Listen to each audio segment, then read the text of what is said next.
Nous sommes heureuses de vous accueillir ici, dans ce bel espace des femmes. Antoinette Fouque nous a quittés le 20 février 2014. Elle habite ces lieux comme elle vit dans nos cœurs. La force de sa pensée et de ses créations nous accompagne chaque jour. En hommage et gratitude, nous vous proposons, comme depuis 7 ans, avec sa filleule, la jeune pianiste Solène Pereda, ce récital inédit. Solène est une virtuose exceptionnelle, premier prix du Conservatoire national de Paris, également primée par les conservatoires royaux de Belgique, à Bruxelles et celui de Dublin. Elle a préparé un programme digne de la parité qualitative si chère à Antoinette Fouque, mêlant femmes et hommes de génie pour la composition. Nous la remercions. J'ajoute un petit mot. Nous qui avons partagé avec Antoinette des années de lutte, de victoire, de bonheur, au MLF, à Psychanalyse politique, aux éditions des femmes et à l'Alliance des femmes, sommes heureuses de rappeler que cette année 2021 est celle où l'essentiel de sa pensée est publié en format poche. Après Il y a deux sexes, qui est depuis 2015 en folio, 3 petits livres verts viennent d'apparaître chez les libraires grâce aux éditions des femmes. Ils sont légers, ils sont soignés, ils nous réjouissent parce qu'ils vont faciliter pour les nouvelles générations l'accès à cette pensée qui peut leur donner force et courage. Solène Pereda fait partie de celles qu'Antoinette Fouque appelait les petites filles du MLF et auxquelles elle était très attentive et très attachée. Ce soir, Solène, de tout son art, redira notre attachement à Antoinette et avec elle à l'espérance.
Maria Szymanowska est une compositrice polonaise. C'est une des premières qui va insuffler justement le souffle romantique, le style romantique au piano. Elle a eu exactement le même professeur d'écriture musicale que Frédéric Chopin. Et donc, Maria Szymanowska et Frédéric Chopin sont liés par la même écriture. Je vous propose d'écouter à présent une valse de Chopin, donc la valse opus 64 numéro 2 de Frédéric Chopin. Vous retrouverez justement cette écriture tout en finesse avec voilà, le phrasé de la mélodie, un phrasé très romantique.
Georges Bizet a eu plusieurs passions, des passions envers des compositeurs, notamment Mozart, mais également Mendelssohn.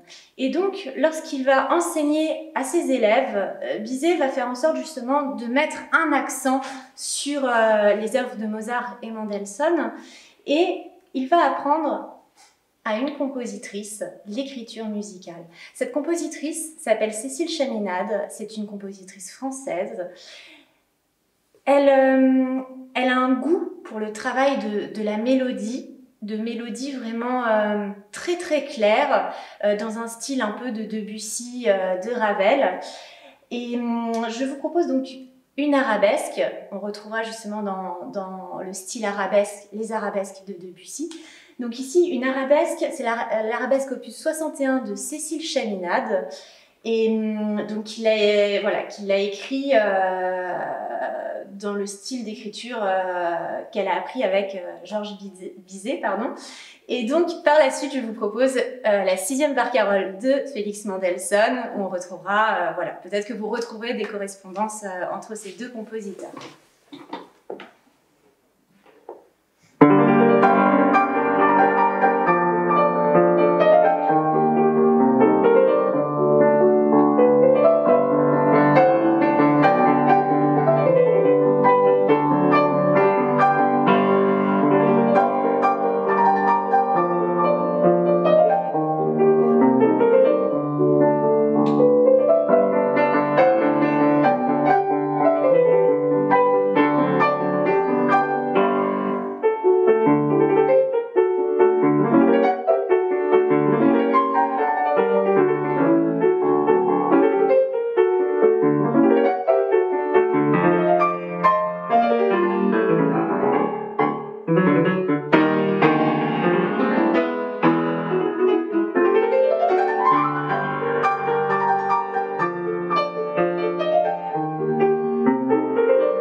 Manuel de Falla, comme Germaine Taillefer, ont eu les mêmes inspirations, on va dire, dans tout ce qu'ils écoutaient, notamment chez Debussy, Ravel.